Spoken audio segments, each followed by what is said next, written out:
I wore her ring just to survive one night.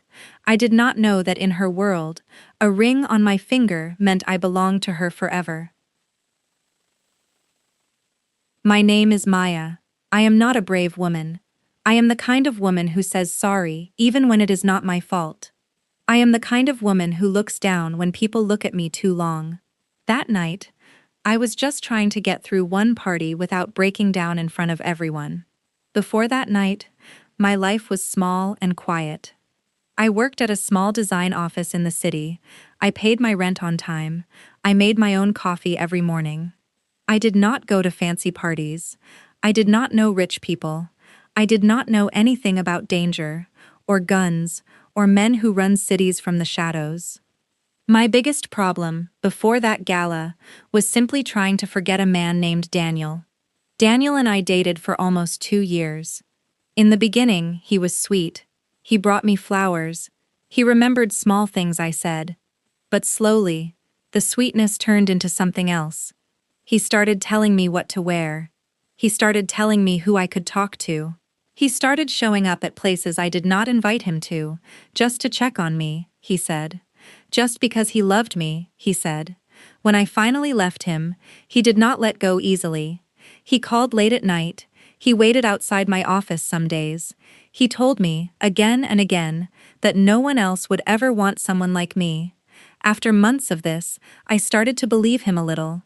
I started to think maybe I really was someone hard to love, someone too quiet, too plain, too easy to ignore. That night at the gala, I was only there because my best friend worked for the charity hosting it, and she begged me to come, just to stand beside her for one evening, just so she would not feel alone either. I almost said no. If I had said no, none of this would have happened. But I went, and somewhere between the soft music and the tall glass windows, my whole life changed direction without my permission. My ex was there. His name was Daniel. We broke up 4 months ago, but he still found ways to show up where I was. He liked to control me. He liked to make me small in front of other people. That night, he found me near the drink table, and he held my wrist too hard. "You look pathetic standing alone," he said. Just like always. I tried to pull my hand away. He did not let go. People were near us, but no one looked. Rich people at galas like this one do not like to see ugly things. They look away fast. My heart was beating so hard I could hear it in my ears. I needed an escape. I needed something, anything, to make him let go. That is when I saw the ring. It was sitting on a small velvet cushion near a glass case, part of some charity display for the night. A heavy black ring with a small red stone in the middle. I do not know why I did it. I do not know what made my hand move so fast, but before I could think, I picked it up and slid it onto my finger. "Let go of me," I said to Daniel, loud enough for people to turn now. "My husband is right there." I do not even know why I said that word. Husband. It just came out, like my mouth knew the lie would protect me faster than the truth ever could. Daniel laughed. "Your husband? You don't have a husband, Maya. You barely have friends." That is when everything changed. A woman walked toward us. She walked the way people walk when they own the room they are standing in. Black suit, sharp shoulders, dark hair pulled back tight. Her eyes were the kind of calm that made people quiet without her saying a word. She did not look at me first. She looked at Daniel's hand on my wrist. "Take your hand off her," she said. Her voice was low, but it cut through all the noise in the room like a knife through paper. Daniel let go so fast he almost stumbled. The woman stepped beside me, close, like she had stood beside me 100 times before. She took my hand gently, the one with the ring, and lifted it just a little so the red stone caught the light. "She is my wife," she said. "Touch her again, and you will answer to me." The whole room went silent. I mean truly silent. Glasses stopped clinking. Conversations stopped mid-sentence. Every single person near us turned to look. I did not understand who she was yet. I just understood that the air around her felt dangerous, like standing near a fire that is calm, but could burn the whole building down if it wanted to.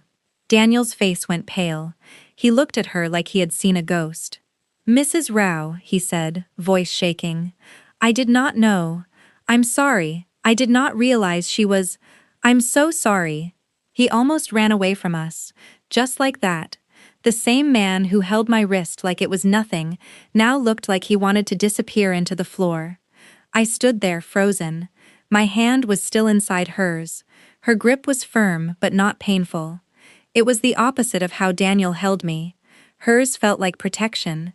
His felt like a trap.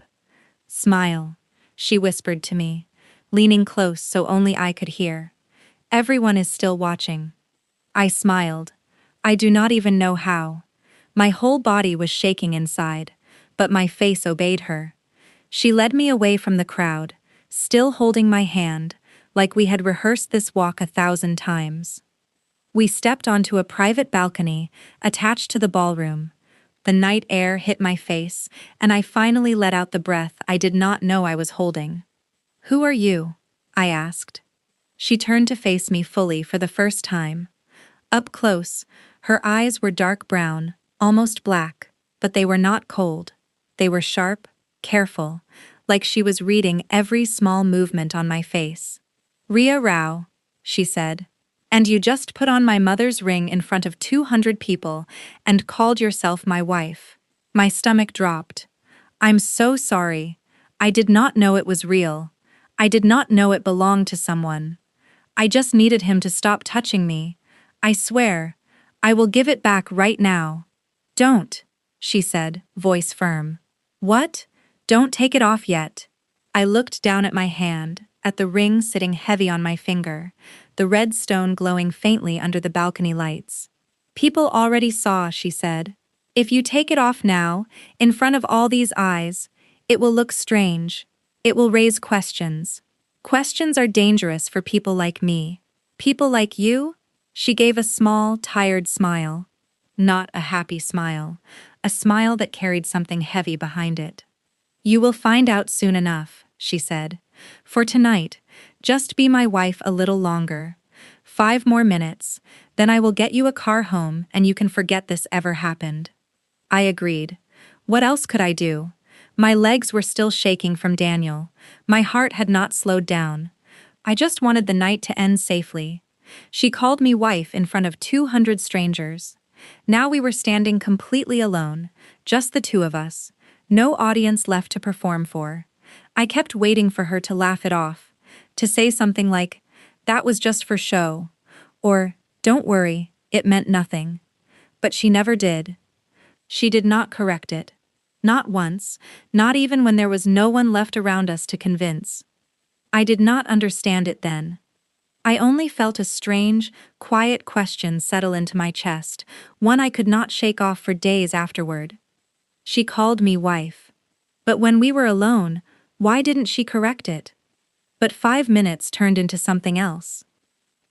We walked back inside together, her hand resting lightly at my back, guiding me through the crowd like I was something precious she did not want bumped or jostled.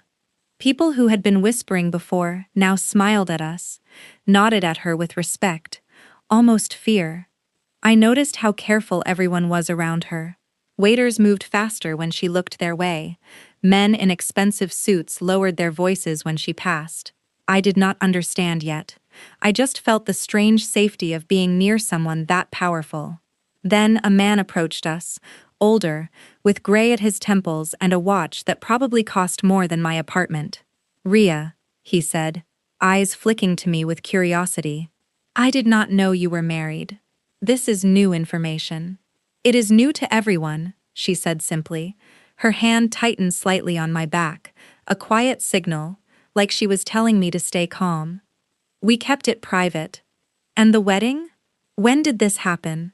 "That is our business, Antonio," she said, voice cool. "Not yours."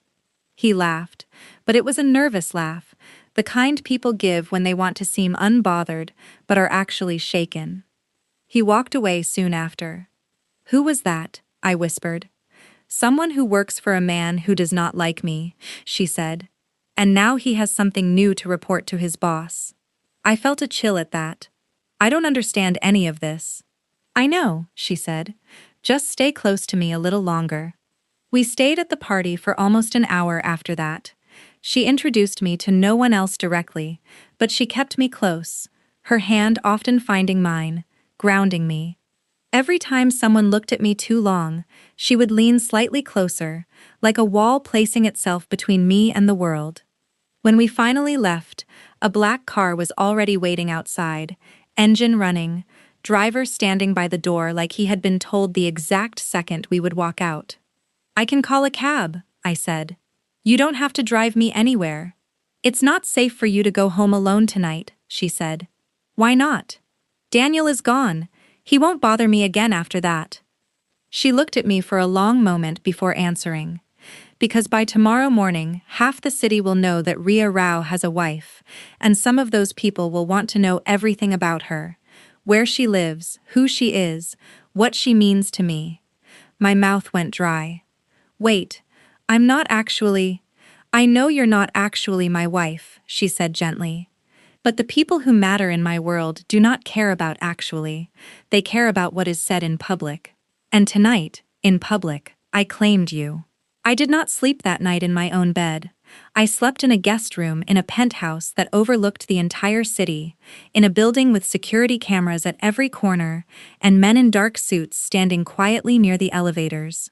I lay awake for hours, staring at the ceiling, the ring still on my finger because she told me not to remove it yet, replaying her words in my head. I claimed you. The next morning, there were clothes waiting for me. Not random clothes. Clothes that fit me exactly, folded neatly on a chair in the guest room. Soft fabric, simple colors, nothing flashy but clearly expensive. There was also a small note. For now, we will get more later. Breakfast is ready when you are. I stared at the note for a long time. The handwriting was sharp, controlled, like everything else about her. When I walked into the kitchen, she was already there, sitting at the table, reading something on her phone, a cup of coffee untouched beside her. She looked different in the morning light, less like the cold woman who silenced a room, and more like someone tired, carrying something heavy on her shoulders that she did not show anyone. Sit, she said, without looking up. Eat something. I need to go home, I said. I have work, I have a life. I can't just stay here. She looked up then. Your ex knows where you live. He always knew where I lived. And last night, he learned that touching you means trouble with my name attached. Men like him do not handle embarrassment well. He may try something out of anger before he tries to stay away out of fear. I sat down slowly. You really think he would do something? I think it is safer to assume yes than to assume no, she said. Until I am certain he understands the warning, you stay here, with protection. Protection? She gestured toward the hallway, where a tall woman in a simple dark jacket stood near the door, calm, alert, hands folded in front of her. Her name is Sana, Ria said. She will go with you wherever you need to go. Work, home to collect things. Anywhere. This is too much, I said. I'm not your responsibility. Last night was an accident. I grabbed a ring, that's all this is. Something flickered across her face. Quick, almost hidden, but I caught it. It is not just a ring, she said quietly. What do you mean? She was silent for a moment, turning her coffee cup slowly on the table. That ring belonged to my mother, she finally said. She is not alive anymore. In my world, rings like that are not jewelry. They are promises. They carry weight. People who know what that ring looks like will assume things about you now that cannot be easily undone. She paused, looking out the window for a long moment before she spoke again. My mother wore that ring for 30 years, she said quietly. She built half of what I run today with her own hands, in a world that never wanted to give a woman power easily. People underestimated her every single day, and every single day she proved them wrong. When she died, my father gave me the ring and told me it would only belong on the hand of someone strong enough to survive next to me, or someone I trusted enough to protect with my own life. And now it's on my hand, I said softly, looking down at the small red stone. By accident. Maybe, she said. Or maybe my mother's ring knows something we don't know yet. I did not understand what she meant by that, not fully, not that morning, but something about the way she said it stayed with me for days afterward, a small seed of a question I could not stop turning over in my mind. Why was that ring so important? It was just metal and stone, just a small object I had grabbed in a moment of panic. And yet, every time someone in her world looked at it on my hand, their whole expression changed, like they were looking at something far bigger than jewelry. My chest tightened. I'm sorry, I really am. I did not know. I know you did not know, she said. That is not your fault, but it changes what happens next. What happens next? She looked at me directly, her dark eyes steady. For now, we let people believe what they already believe. It protects you from your ex, and it gives me time to figure out how to undo this without putting you in danger. I should have argued more. I should have insisted on going home immediately and pretending none of this happened. But something about the way she said it, careful, almost protective, made me stay quiet instead. I did not know yet how dangerous her world really was. I only knew that, for the first time in months, I did not feel scared walking out of a room. Days passed. I went back to my small apartment to collect clothes and things, Sana waiting outside the whole time like a silent shadow. At first, her constant presence made me nervous. I was not used to being watched, even for protection, but slowly I learned small things about her, the way she always checked the exits of a room before sitting down, the way she never touched her phone while on duty, the small scar near her jaw she never explained. One afternoon, while waiting for me outside a coffee shop, she finally spoke more than a few words at once. "You don't have to be afraid of me," she said quietly, noticing how stiff I always became around her. "I am not here to judge you or report on you. I am only here to make sure nothing happens to you." "I know," I said. "It's just strange having someone watch over me like this." "Rhea does not assign people lightly," Sana said. "She trusts very few. The fact that she chose me to guard you means something. The fact that she is fighting her own counsel for you means a great deal more." "What do you mean?" Sana studied me for a moment, like she was deciding how much to say. "I have worked for her family for 6 years," she finally said. "I have never seen her break a rule for anyone, not once. Until you." I did not know what to say to that, so I simply nodded, carrying her words with me for the rest of the day, like something fragile I did not want to drop. I went to work that same week, and people there started whispering when stories from the gala began spreading online. A photo had been taken, somehow, of Rhea holding my hand on that balcony, the ring catching the camera flash. The caption under it called her the most feared woman in the city, and called me the mystery wife no one has heard of before. I read that caption 3 times before closing my phone. One afternoon that same week, Rhea insisted on taking me shopping herself, instead of leaving it to staff. I told her it was unnecessary, that the clothes already in my closet were fine, but she simply said, "Humor me." And that was the end of the argument. The store she took me to was quiet, private, the kind of place that closed its doors to everyone else the moment we walked in. I felt strange standing in front of mirrors while she sat on a small velvet chair nearby, watching carefully, offering small opinions only when I asked.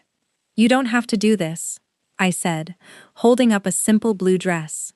"I'm not used to people spending this much on me." "Get used to it," she said simply, though her voice was gentle, not commanding. "You are not just surviving anymore, Maya. You don't have to shrink yourself to take up less space." I did not know how to respond to that, so I simply tried the dress on. When I stepped out, she looked at me for a long moment, longer than necessary, something soft passing behind her sharp eyes. "That one," she said quietly. "We're getting that one." It was such a small moment, buying a dress in a quiet store, but it stayed with me longer than I expected. No one had ever looked at me like that before, like I was something worth pausing for, worth really seeing. I moved more of my things into the penthouse that week, though I told myself it was temporary. Just until things calmed down. Just until Daniel stopped sending those small, angry messages that showed up on my phone late at night. Words trying to scare me. Words I no longer let myself answer. The penthouse had 2 bedrooms, technically.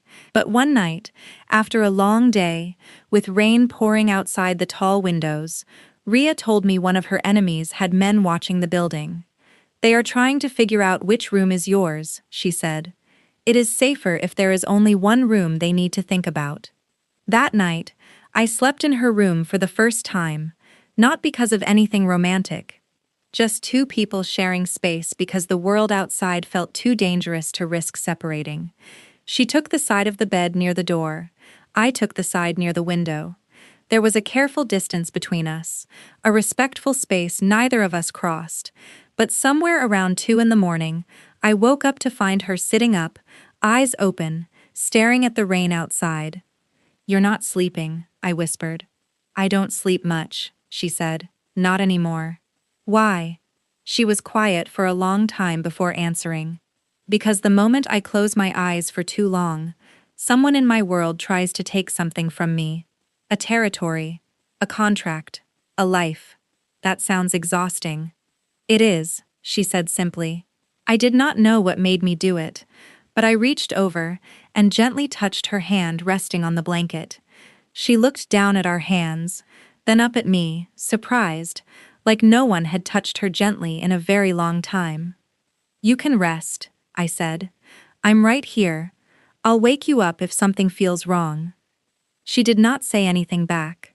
But she laid down again, slower this time, closer to me than before, and for the first time since I had known her, I watched her actually fall asleep. When I woke up the next morning, her arm had moved across me at some point in the night, resting lightly over my waist, her face peaceful in a way I had never seen it during the day. I stayed still for a long moment, not wanting to wake her, not wanting this strange small peace to end. When she finally stirred and realized how we were laying, she pulled back quickly, almost flustered, a small crack in her usually perfect composure. "Sorry," she said, clearing her throat, straightening her shirt. "That was not intentional." "It's okay," I said, trying not to smile too obviously. "I didn't mind." She paused at that, glancing at me carefully, like she was trying to decide if I meant it. "You didn't?"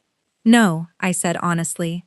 It was the first night since the gala that I actually felt calm enough to sleep through till morning.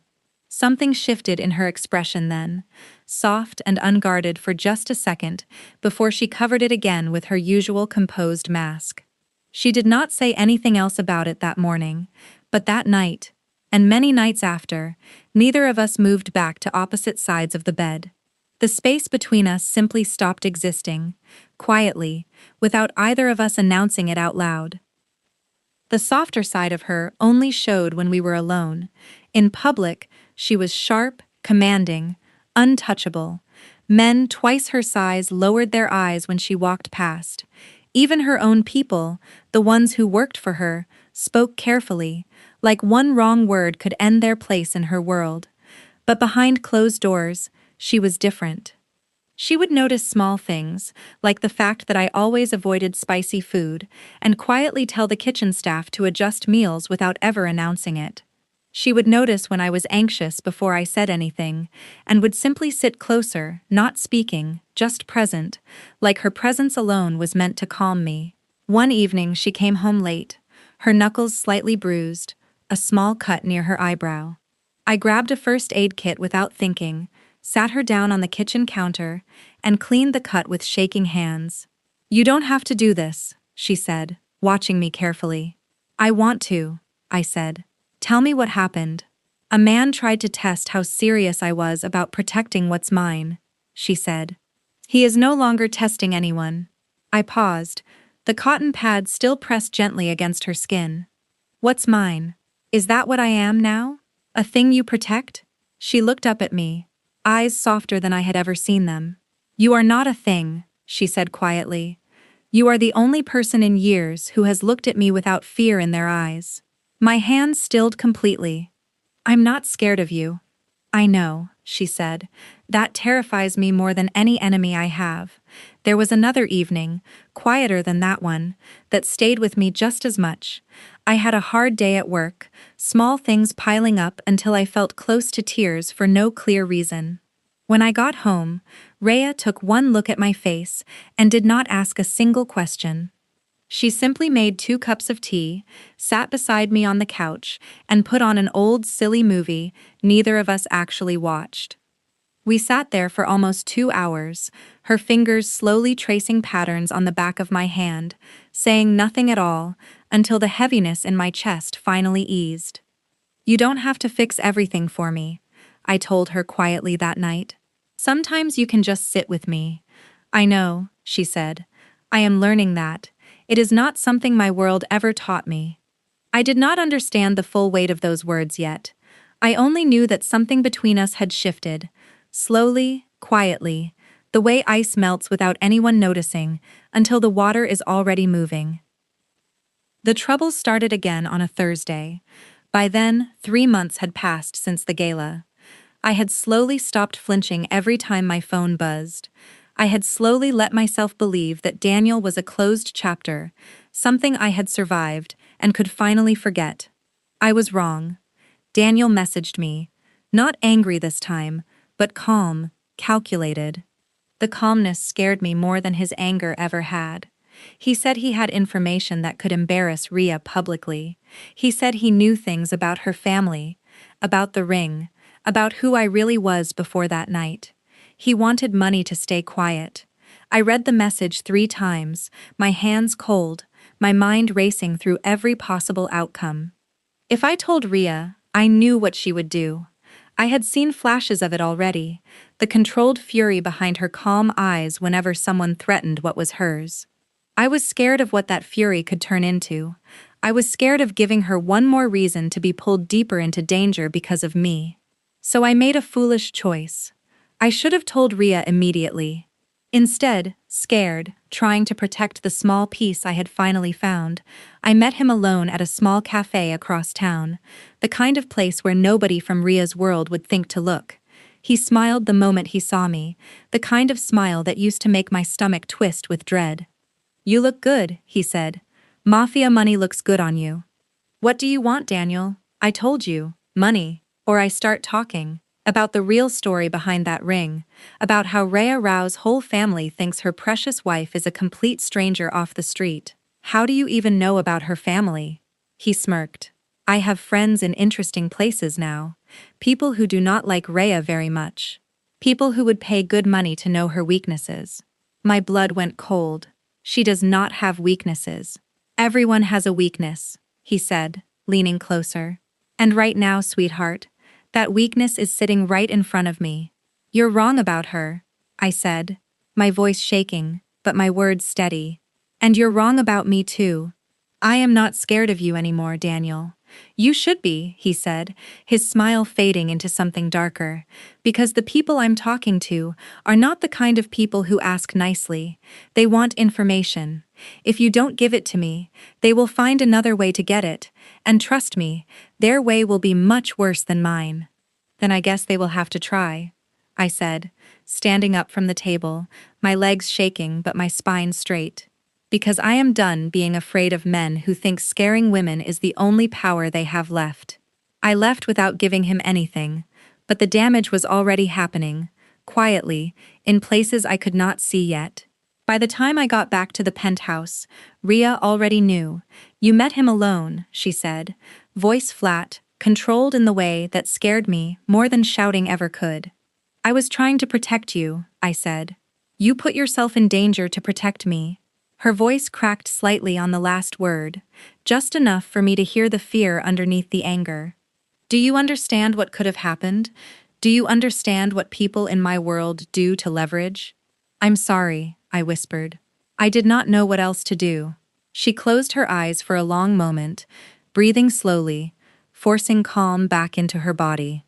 "Never do that again," she said. "Whatever problem comes near you, you bring it to me first. Always." "Okay," I said quietly. "I promise." She pulled me into her arms then, tighter than she ever had before, like she was making sure I was truly safe, truly there, truly unharmed. I cannot lose you, she whispered into my hair. Not after everything. I did not ask her what she meant by everything. I just held on to her, feeling her heartbeat slow down against my cheek, both of us standing quietly in the middle of a danger neither of us had fully named yet. A week later, she told me the council wanted to meet me. What council? I asked. The family council, she said. The people who oversee everything connected to my organization. They have heard about the ring. About the wife. They want to see for themselves who you are. Is that bad? She hesitated before answering, which told me everything I needed to know. It can go either way. The meeting happened in a large, quiet room with dark wood walls and a long table surrounded by serious faces, older men and women, sharp suits, sharper eyes. They studied me the moment I walked in, like I was a puzzle piece that did not fit the picture they expected. An older woman at the head of the table, who I later learned was Ria's aunt, spoke first. So this is the outsider, she said, voice cold. The one wearing Elena's ring. Her name is Maya, Ria said firmly. We know her name, the aunt said. What we do not know is why our family's most important symbol is sitting on the hand of someone with no connections, no history, no understanding of our world. She does not need history, Ria said. She needs nothing from this family except respect. A man near the end of the table laughed, sharp and unkind.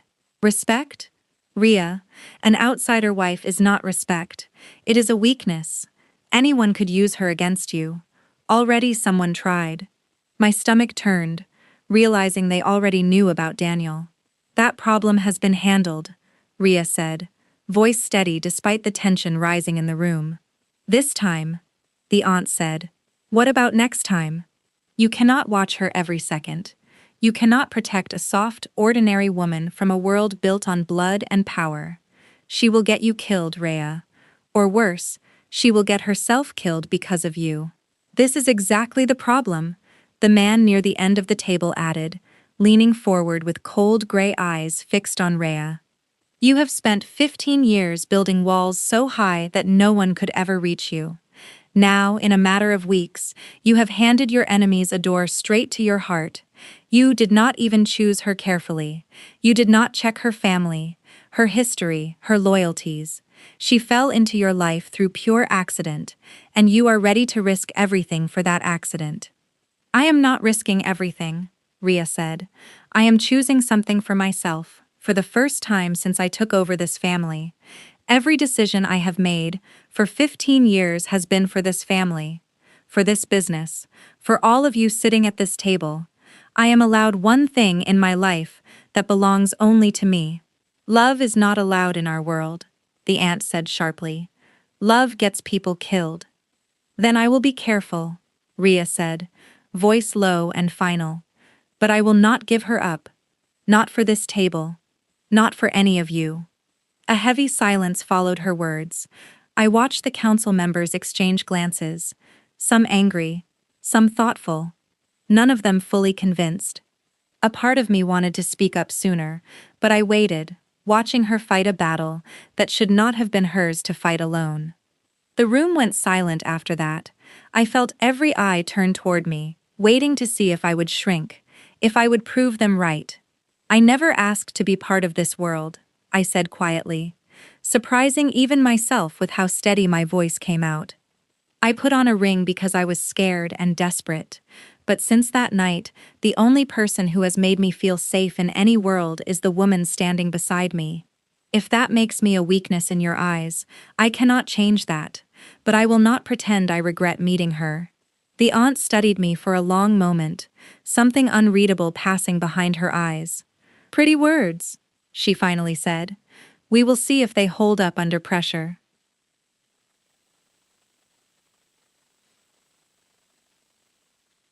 The meeting ended with no clear decision, only a heavy tension that followed us out of the room. That night, Ria sat across from me in the quiet of our bedroom, exhaustion written across her face. I have enemies who would hurt you simply to hurt me. Are you asking me to leave? I asked, my voice smaller than I wanted it to be. She looked up sharply. No, she said, almost too fast. Never. I am asking myself if I have the right to keep you here, knowing what it could cost you. That is my choice to make, I said. Not just yours. She reached across the small space between us and took my hand gently. Then choose carefully, Maya, because once my enemies understand how much you mean to me, they will not hesitate to use that against both of us. I did not know yet how soon those words would come true. The attack came 2 weeks later. I was leaving work, Sana walking a few steps behind me as always, when a car pulled up too fast, too close. Men stepped out, quick, practiced, the kind of movement that told me immediately this was not random. I do not remember every detail clearly. I remember Sana shouting my name, pulling me back hard enough to stumble. I remember the sharp sound of something hitting metal, a scream that may have been mine, the chaos of people running. I remember being pulled into a different car, Sana's voice tight with fear, as she spoke into a phone, saying words I barely understood through the ringing in my ears. By the time we reached the penthouse, my hands were shaking so badly I could not hold a cup of water. Ria arrived minutes later, and the moment she saw me, something in her face broke completely open, fear and fury mixing together in a way I had never seen before. "Are you hurt?" she asked, hands moving over my arms, my face, checking for injuries with a desperation that made my throat tight. "I'm okay," I whispered. "Sana got me out in time." She turned to Sana then, voice sharp with barely controlled rage. "Who?" "Lorenzo's men," Sana said. "They wanted her alive. Leverage, not harm." Rhea's jaw tightened so hard I heard it click. "He dared touch what is mine." "Rhea," I said softly, trying to pull her attention back to me, away from the fury building behind her eyes. "I'm okay. Look at me." "I'm okay." She turned back to me, breathing hard, and pulled me into her arms so tightly I almost lost my breath. "I should have kept you further away from all of this," she said into my hair, voice breaking slightly. "I should have protected you better." "You did protect me," I said. "Sana did. You both did." "It is not enough," she whispered. "It will never be enough until every person who thinks they can touch you is gone." She did not let go of me for a long time after that. We sat together on the floor of the living room, my back against the couch, her arms still wrapped around me, both of us breathing slowly, trying to find calm in the silence of the apartment. Sana stood quietly near the door, giving us space, her eyes still scanning the hallway out of habit. "I keep thinking about what would have happened if Sana was even 1 second slower," Ria said quietly, her voice almost a whisper now, all the sharp edges gone from it. "I keep thinking about it and I cannot stop." "But she wasn't slower," I said, turning slightly to look at her. "I'm here. I'm safe. You don't have to keep imagining the worst version of today." "It is my job to imagine the worst version of every day," she said. "It is the only way I have survived this long." I reached up and gently touched her face, tracing the tired lines near her eyes that she usually hid so well behind her calm expression. "Then let me imagine the good version sometimes," I said softly. "Let me be the one who believes things will be okay, so you don't have to carry that weight alone." She closed her eyes for a moment, leaning into my touch like it was the only soft thing in a day full of sharp edges. "I don't know how to let someone do that for me," she admitted quietly. "I have spent my whole life being the one who protects, who carries, who decides. No one has ever offered to carry anything for me." "I'm offering now," I said. "Let me try." She did not answer with words.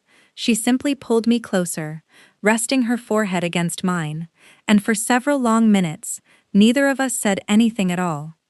We just stayed there, on the floor, breathing together, two women who had somehow found safety in each other, in the middle of a world built on danger.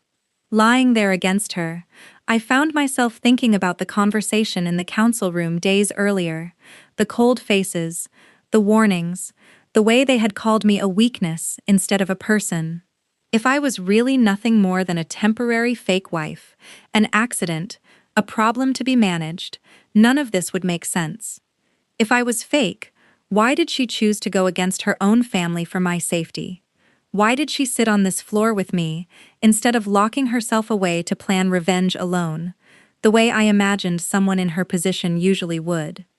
I did not have an answer yet, but I was starting to believe, slowly, carefully, that the answer might be bigger than either of us had said out loud. That night, something shifted in her. The careful balance she had been trying to keep between her world and mine snapped completely. The next morning, she called another council meeting, but this time, her voice carried no room for argument. They tried to take her, she told the council, standing at the head of the table herself, instead of sitting quietly as before. Lorenzo's men tried to use her against me. This ends now. And if it ends in war? Her aunt asked carefully. Then it ends in war, Ria said, voice ice cold. I built this empire with my own hands. I will burn pieces of it down before I let anyone use the people I love as weapons against me. The room fell silent at the word love. I felt my own breath catch in my throat, standing quietly near the back of the room where she had insisted I stay for safety. She is not just an outsider wife, Ria continued, looking directly at the council now. She is the only thing in this entire world I have ever chosen completely for myself, without strategy, without politics, without anyone's permission. If that makes me weak in your eyes, then I will be weak gladly, every single day, for the rest of my life. No one argued after that. The next weeks were tense, filled with quiet meetings, careful movements, and protection measures that made my small apartment life feel like a distant memory. Ria dismantled pieces of Lorenzo's operation methodically, never violent without reason, always careful, always controlled, but absolutely unstoppable once she decided someone had crossed a line that could not be uncrossed. I watched her become someone the whole city feared even more, and yet, every single night, behind closed doors, she remained the same woman who gently checked if I had eaten, who quietly placed a blanket over my shoulders when I fell asleep on the couch reading, who held my hand under the table during stressful meetings as a silent reminder that I was not alone. Daniel disappeared from my life completely after that. I never learned exactly what happened to make him stop sending messages, stop showing up uninvited, stop existing as a threat in my world. I did not ask. Some questions, I learned, were better left unanswered. There was one more night, though, before everything finally settled into peace, a night that mattered more than almost any other. It happened at another gala, almost a mirror of the one where this all began. Except this time, I walked in beside Ria, not running from anyone, not hiding in a corner. The same kind of people filled the same kind of room. Men in sharp suits, women in expensive dresses, all of them watching us the moment we walked through the doors. Antonio was there again, the same man who had once questioned Ria about her sudden marriage. This time he was not alone. He stood near a small group of people I recognized from whispered conversations as allies of Lorenzo, the same enemy who had tried to take me weeks before. They watched us with calculating eyes, waiting to see if the cracks the council had warned about were finally showing. Ria, Antonio said, raising his glass slightly, a thin smile on his face. Still keeping up the marriage story, I see. Even after everything that happened with your council. Brave of you. Or perhaps foolish. The room around us grew quieter, people pretending not to listen while listening closely. Ria did not raise her voice. She did not need to. It is not a story, Antonio, she said, calm and clear enough for everyone nearby to hear. She is my wife. She was my wife the night I said it in this very room months ago, and she is my wife now, fully, completely, by my own choice and hers. Anyone still confused about that can ask me directly, and I will be happy to explain it as many times as necessary. She turned to me then, in front of all of them, and lifted my hand gently, the same way she had that very first night, except this time there was no panic in my eyes, no confusion, only certainty. I have built an empire most people in this city fear to even look at directly, she continued, her voice carrying across the silent room.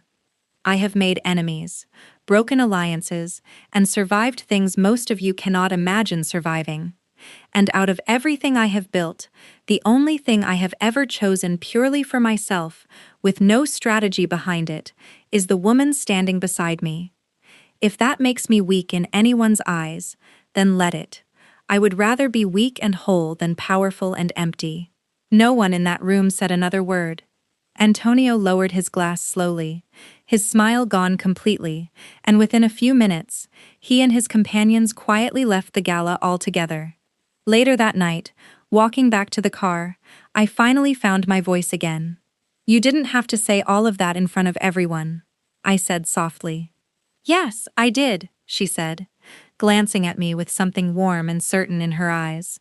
They needed to hear it directly from me, once and for all, so there would be no more whispers, no more doubts, no more attempts to use you as a weak point in my world. "And the council? Won't this make things harder with them?" "Maybe," she said, "but some things matter more than easy." One evening, months after that first chaotic night at the gala, Ria found me sitting by the window, turning the ring slowly on my finger, watching the red stone catch the evening light. "I think it's time I gave this back properly," I said quietly. "Not because I want to. Because it belongs to your mother, to your family, not to someone who only put it on by accident." I slipped the ring off slowly, holding it out toward her in my open palm. She did not take it. Instead, she wrapped her hand gently around mine, closing my fingers back over the ring, keeping it inside my palm. "You wore it to survive," she said softly, her eyes steady on mine, carrying none of the coldness the world saw, only the warmth she had only ever shown me. "Now I am asking you to wear it, because you are mine, not because of accident, not because of fear, because I choose you, completely, in front of anyone who dares to question it." My eyes filled with tears I did not try to hide. "Ria, I am not asking you to be my fake wife anymore," she continued, voice steady despite the emotion clearly building behind it. "I am asking you to actually be my wife, for real. No lies, no accidents, no public acts. Just you and me, choosing each other on purpose." I looked down at the ring still resting in my palm, then up at the woman who had once silenced an entire room with a single sentence, who had once terrified me simply by existing, and who now stood in front of me with more vulnerability in her eyes than I had ever seen from anyone in my life. "Yes," I said softly. "I choose you too. For real." She slid the ring back onto my finger herself this time, slowly, deliberately, like she was making a promise with every careful movement.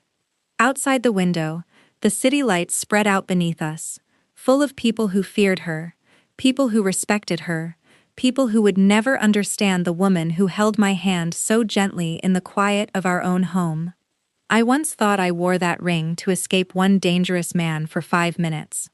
I never imagined it would lead me into the arms of a woman who would burn her entire world down, just to keep me safe in it.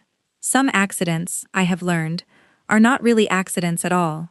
Sometimes, they are simply the universe finding a strange, complicated way to bring two people exactly where they were always meant to be. And as Ria pulled me close that night, the city quiet beneath us, the danger finally settled, I realized something I never expected to feel after everything that happened. For the first time in my life, wearing someone else's ring did not feel like a lie. It felt like home.